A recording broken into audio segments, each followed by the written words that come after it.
Morning, gentlemen. Today we'll review a book written by Dr. Shashi Tharoor, Why Am I a Hindu? Now, we all know we are Hindus not because our ancestors called themselves Hindus, but because people on the west of River Sindhu called those who lived on the east of Sindhu as Hindus. And hence we came to be known as Hindu. Now, every rational human being, whenever we attend lectures or we do anything ourselves, we ask this question, what is in it for me? हमारे लिए इसमें क्या है? So this question must arise, why I am a Hindu?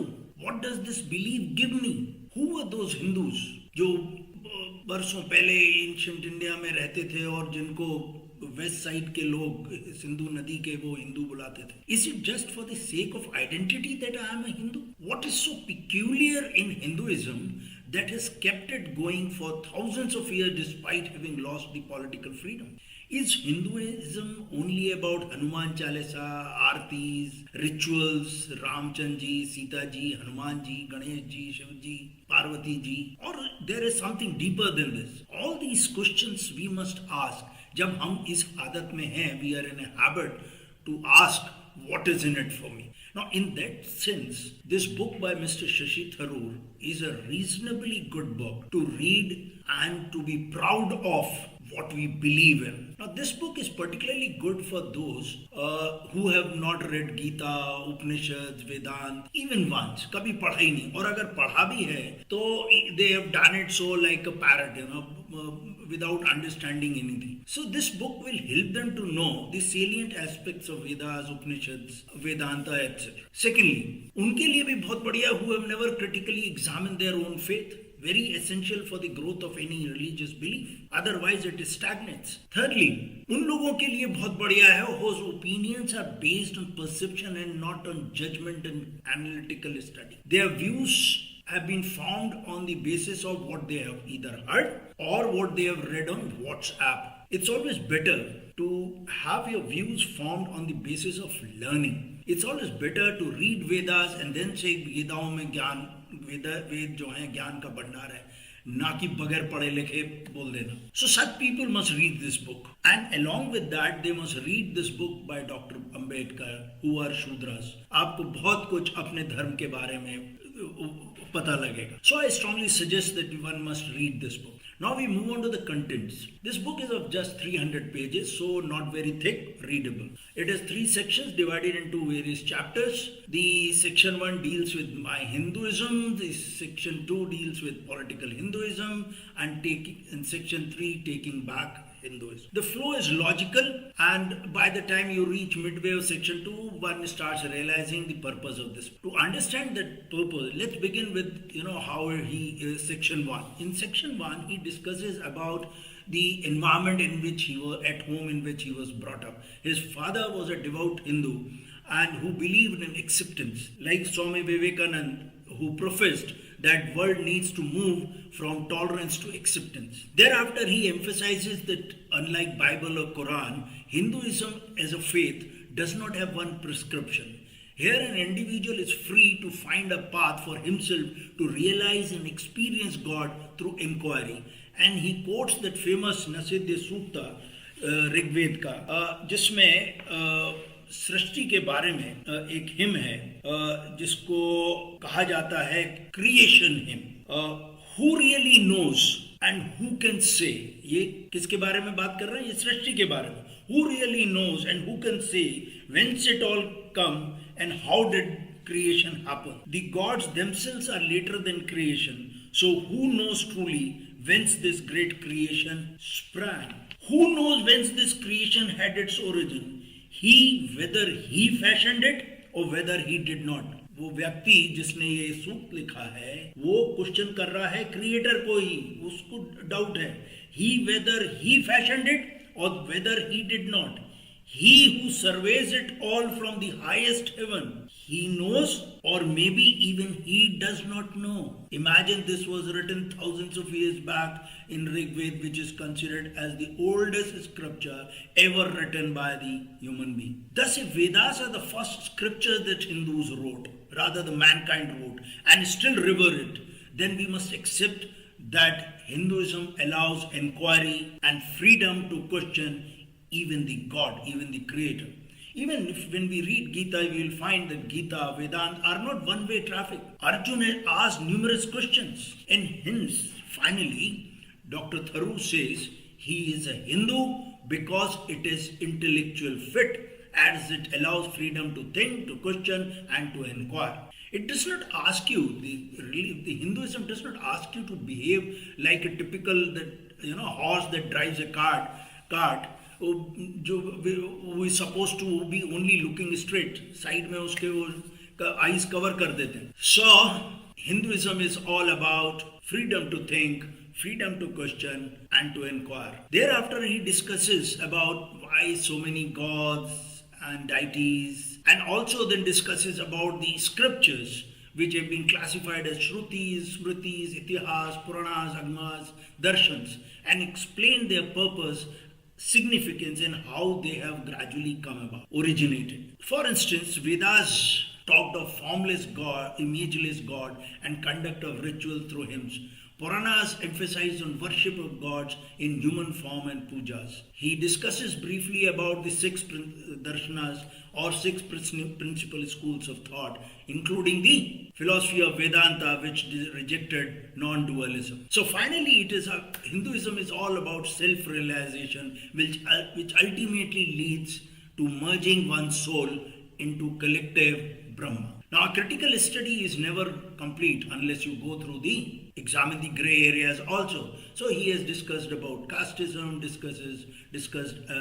and he also discusses Purush Sukta, which was discussed mentioned in Dr. Ambedkar's book also, Who Are Shudras. I once again emphasize, one should read this book by Dr. Ambedkar to understand these, Hinduism as a faith also, and this book will really help Who Are Shudras. And then Mr. Tharoor talks of, share some experiences of some Kerala temples where untouchables were not allowed. Then finally he discusses about that, controversial point, the godmen and gurus and swamis and god market and why they have flourished. He says that the hold that godmen have over people is not a function of religious devotion, rather it has lot to do with a sense of drift in the Indian society. And here he talks about various Babas. He discusses, then he talks about Hindu fatalism and highlights that if American carries a credit card, Hindu carries a horoscope. And in that he quotes, when his boss, he mentions this, when his boss asked him once about Hindu fatalism, he said, in Christianity, a body has a soul, but in Hinduism, it's the soul that has a body. Understood the difference? You got to sit and think about it. Thereafter, he discussed about the great Hindu sages and personalities who have made contributions in the development of Hindu faith. Adi Shankaracharya, Ramanuj, Kabir, Laleshwari of Kashmir, Surdas Ji, Tulsidas Ji, Basava, who created a separate sect, Lingayat in Karnataka, who had questioned the caste system and once remarked, loaded with the burden of Vedas, the Brahman is a veritable donkey. He talks about Sikhism, Rajaram Mohan Roy, Vivek Swami Vivekanand, Gandhiji, Dr. Radhakrishnan, Dr. Ambedkar. And he says, Dr. Tharoor says, that the difference in Dr. Ambedkar and Gandhiji was Dr. Ambedkar denounced the Hinduism's distortions and cruelties and eventually left the faith, whereas Gandhiji always tried to change from within. Then further in section 2, he discussed about Hinduism and politics. Now, although every religion has had an influence on politics of the erstwhile kingdoms and nations also. Even after the world has coined this word secularism, which basically implies non-indulgence of a state in religion, but religion has always had an influence. We can argue about the degree as such. So in that sense, Hinduism also is not untouched by this malaise. Now, a famous anthropologist, Dr. Tharoor, quotes Mr. Madan, who wrote that that increasing secularization of modern Indian life is responsible for the rise of fundamentalism, since marginalization of faith permits perversion of religion. So implication of this is that secularism has deprived Indians of their moral underpinnings. Now here, in order to bring back that morality, that Hinduness, come into play what? Savarkar, Govalkar, Deen Dayal Upadhyaya, RSS, etc., whose politics have always revolved around the use of religion, and they are discussed here. He highlights, Dr. Tharoor highlights through old articles written by these gentlemen as to how they eulogized Hitler and Nazis and even defined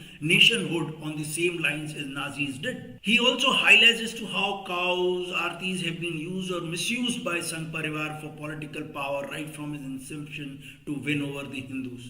Now, this book could have been much better had he in subsequent chapters discussed as to how and why the Sangh Parivar and Hindutva have succeeded in a country where they have been marginalized for years, for almost 70 years. Even in 40s, if we go back, when the country's communal environment was at its worst, and even after post-independence when country was reeling in poverty and deprivation, they were always marginalized. They were nowhere. They were on the fringes. So, forces of Hindutva have not risen on their own. Something has allowed them to rise, and that is also without any dilution. He should have highlighted this fact, what allowed them to succeed. And he has therefore conveniently glossed over misgovernance, terrorism, law and order problem which frustrated a common man. A secular Hindu, as he started feeling secularism